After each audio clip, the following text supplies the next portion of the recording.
के सगिया नियन लागेलू धानी तू ता पियर साड़ी में।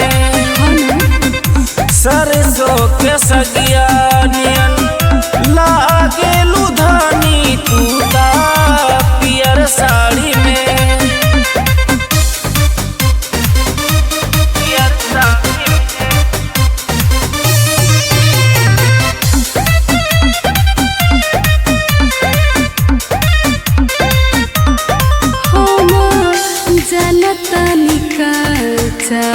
चाहतानी जी होती करी जनी सटी के मन महनी जी।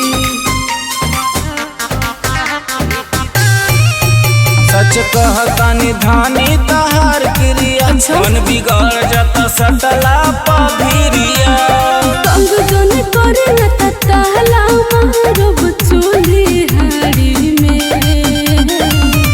सरसों के सगिया नियन लागेलू धानी तू ता पियर साड़ी में।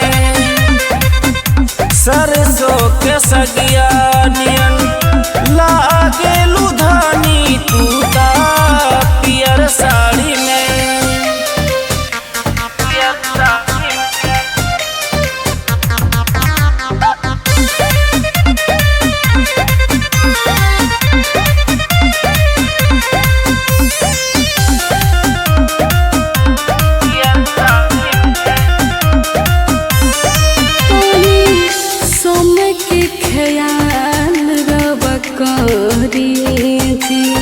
मन में कुछ देर धीर तनी धरी जी।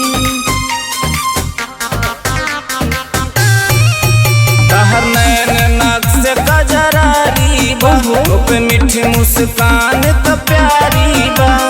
प्यारी के सीढ़ी से टिंकूरा हुल गिर जाइबो खाड़ी में। सरसों के सगिया नियन लागेलू धानी तू ता पियर साड़ी में।